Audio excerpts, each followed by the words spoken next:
Hey guys, this is Mel, and I'm back to talk about Motherland Fort Salem, episode 206, titled My Three Dads, which premiered Tuesday, July 27th, 2021 on Freeform.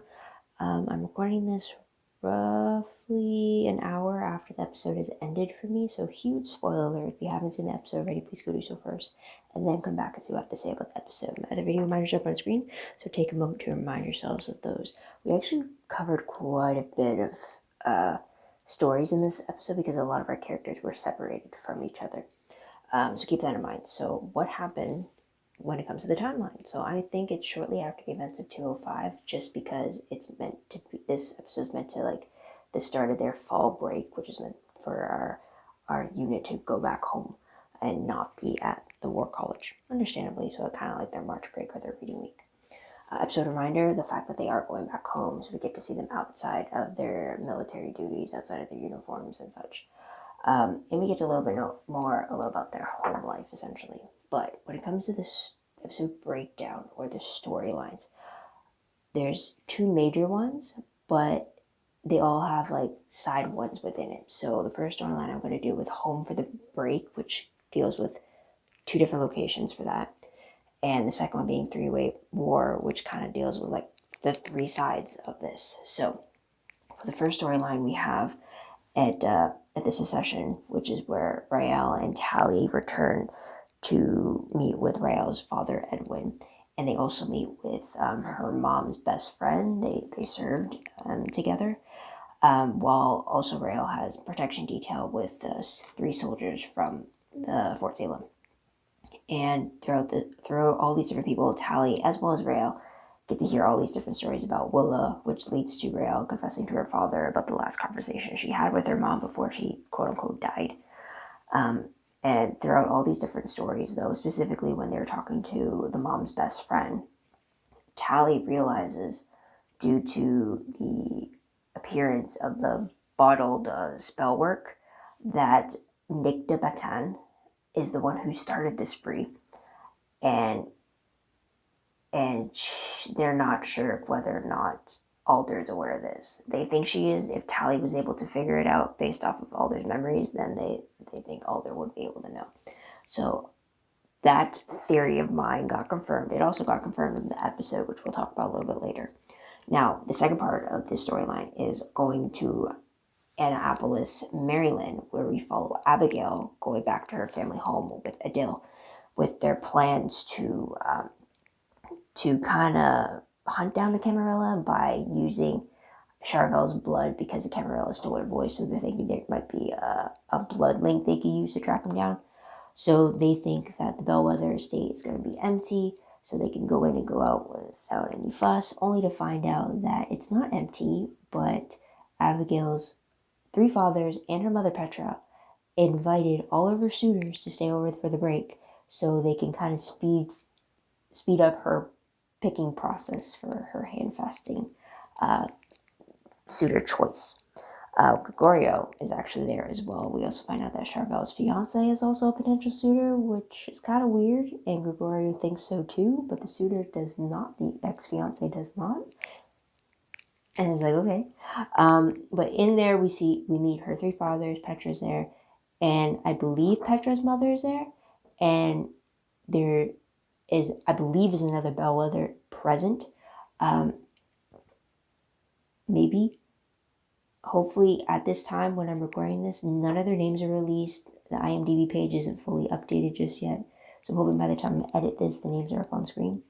But we do meet 5 new members of the Bellwether family.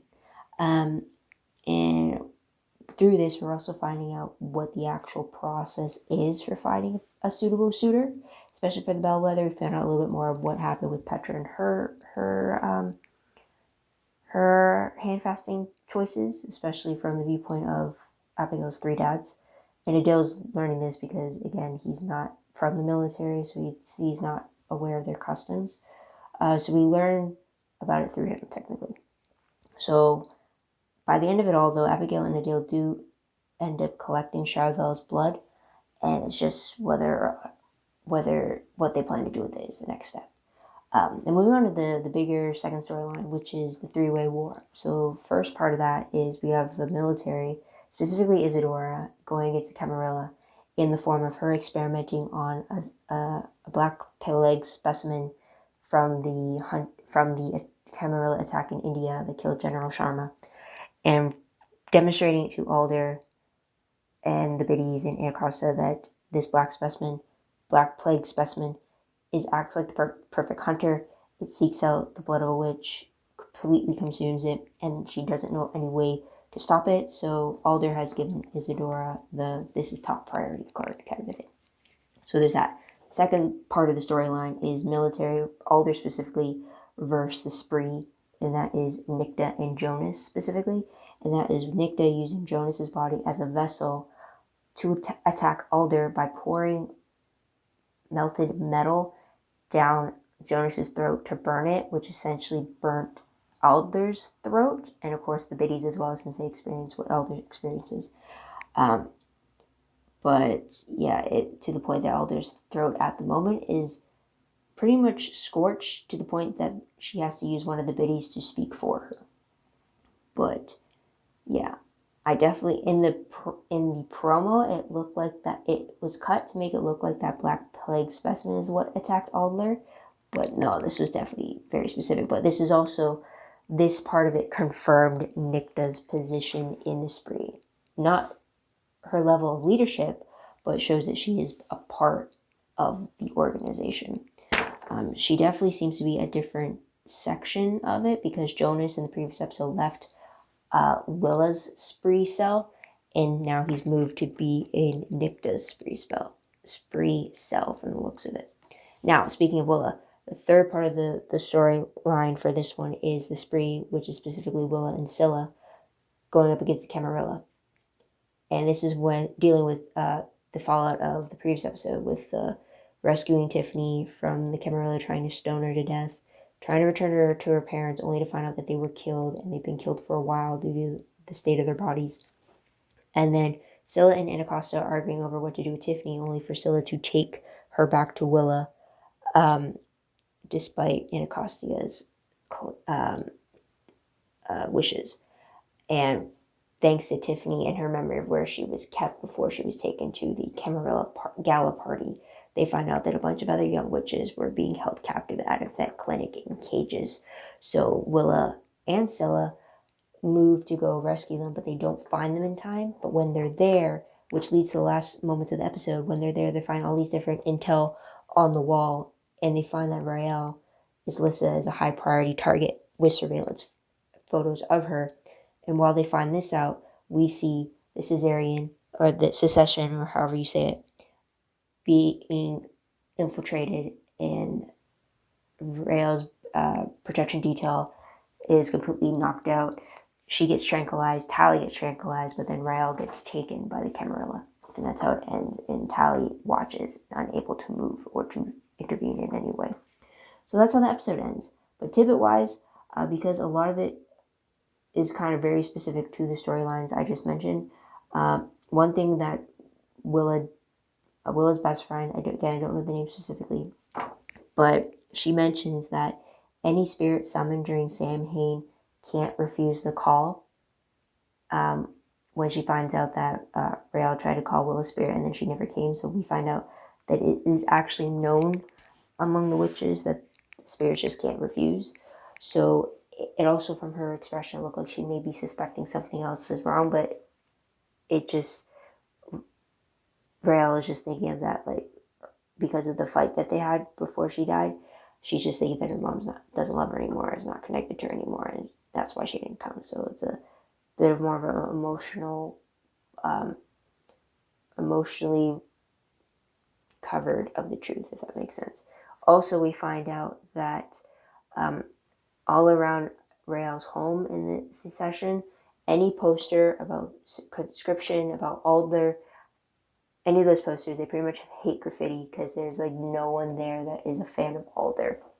And Tally doesn't refute that at all.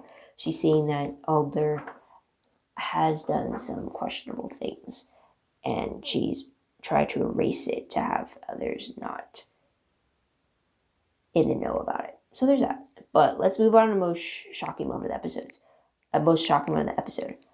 First one is the fact that we got to see Rael sing and play the guitar. I wasn't expecting that. I mean, when Tally wanted her to play the guitar, I thought, oh, that would be cool. But then to have her sing on top of that, it's just like, that was so cool to add it. And then to also add to the fact that she used to do that with her mom. And then, of course, once her mom died, she's not going to be as open to playing and singing again like she once did. So it makes sense, but I really like that added layer of Rael. And then it's not a shocking thing, but I just wanted to say that my theory was confirmed about Nikta starting the spree, or it's implied that she started the spree.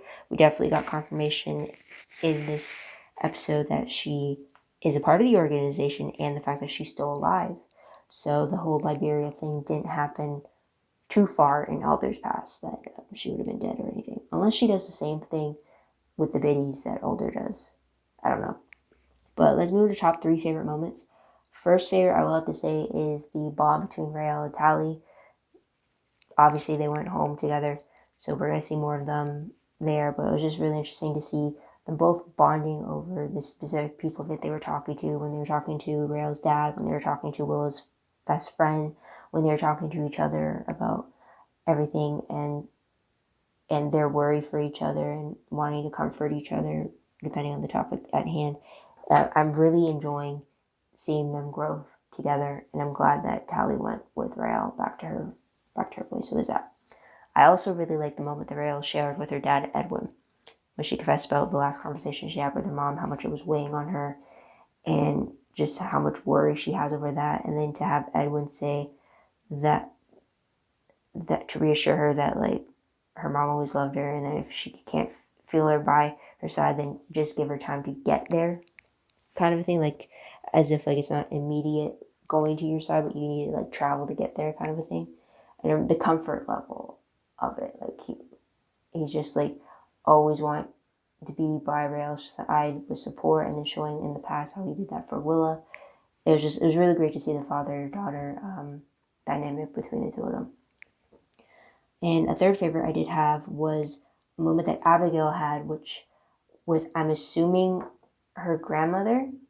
It's definitely an older bellwether. I'm assuming it's a grandmother because of the way that she was talking to Petra. It was kind of similar to the way that Petra was talking to Abigail. But the reason why I like this moment was because this bellwether was telling Abigail to not do what her parents said, to not do what Petra said, to not do what any of the previous bellwethers have done. Instead, she told her to follow the fire within her and don't let anybody stand in her way.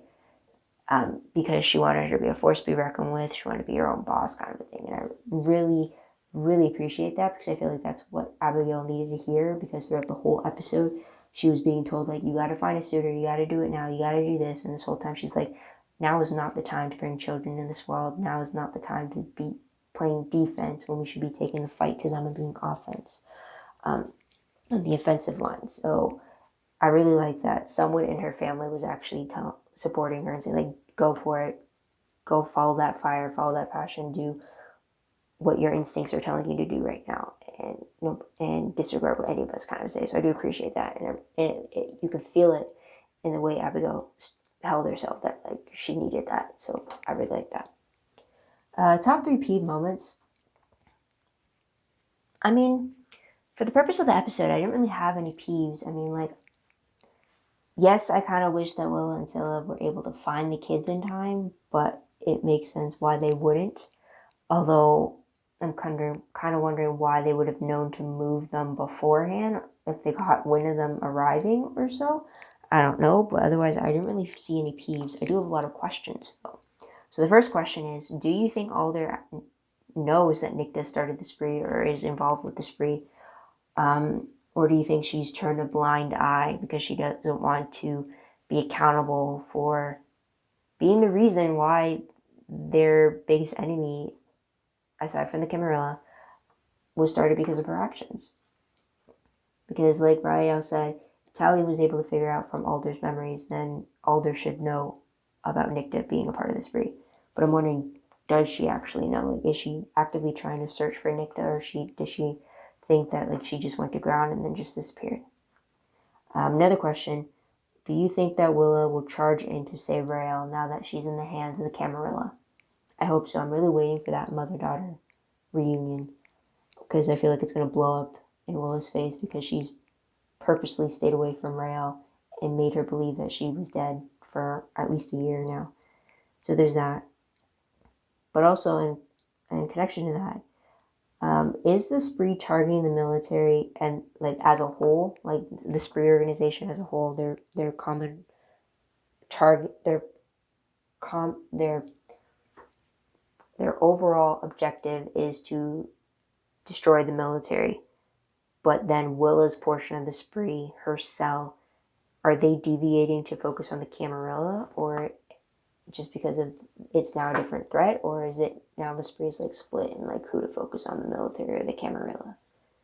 I don't know. I'm still trying to figure out what the spree actually want. If it's just because if it's a vendetta against the military, then they should be only targeting soldiers, but they target human targets as well, which gets the humans mad at them, which kind of further fuels the Camarilla, right? And yet the military trying to protect the humans, and like, I don't know, it's weird. So there's that. But let's get into predictions very quickly. Based off the promo, I saw that Raelle was on an operating table with a guy who I think was the same guy who was getting a little too close and fawning over Abigail in 204 when the treatment center was opened up, the Not Our Daughters one, when she got ambushed and cornered in that underground parking. I think it's the same guy, but Raelle's now in his custody, kind of a thing. We see Anacostia telling Alder about the fact that Abigail got abducted and she's now in the hands of the Camarilla, and Alder seemed very either worried or ticked off, but she's definitely, her throat is still trying to heal. We also see Abigail and Adele on the hunt for Camarillas. It kind of looked at one point that they may be in the same vet clinic that Willa and Scylla found, but we definitely hear Abigail's plans of using certain cloaking abilities to get the upper hand and stuff. And then I also saw Raelle having a bloody throat during her experimentations. We also see her before she starts getting experimented on. And while all that's happening, we hear Scylla's worry for Raelle being in the hands of the Camarilla and them experimenting on her. I'm kind of wondering why they chose Raelle specifically. Was it just because it's another witch and they're going to go after her? Or do they know about her merger with the mycelium power and that's why they targeted her? A part of me wants to think yes, because it first appeared like when they were facing the Camarilla in episode 110. So I don't know. But based off the synopsis, though, it reads that Raelle fights for her life just as the army and spree converge on a secret Camarilla stronghold. Abigail and Adele's mission for vengeance escalates. So that's going to be very interesting to see what we learn, both from the Camarilla side when it comes to like why they want Raelle, but also what they find on the secret stronghold.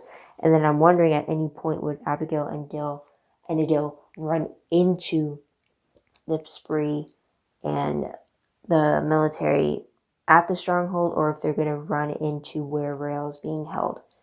And I'm hoping that Abigail knows that Raelle was taken, and it's not just like she's just gone off without contact with Adele, and they're on their own secret mission. I hope Tally was able to get a hold of her after the abduction went down.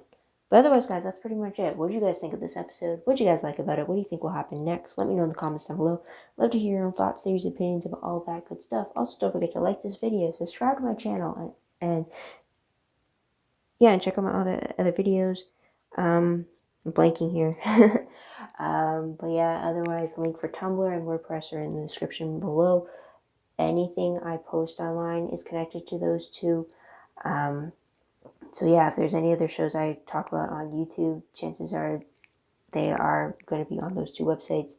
I haven't updated or added Motherland, Fort Salem on those, but probably should. It's on the list of things I need to do.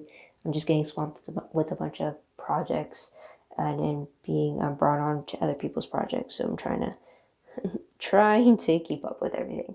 But otherwise, guys, thank you so much for tuning in. Thank you so much for your patience. I'm going to end it there because I'm actually pretty tired from today. But I hope you guys come back next week to see what they say about the next episode. So until then, this is Mel. Wish you a great day, great week, wherever you are. Stay safe. Bye for now.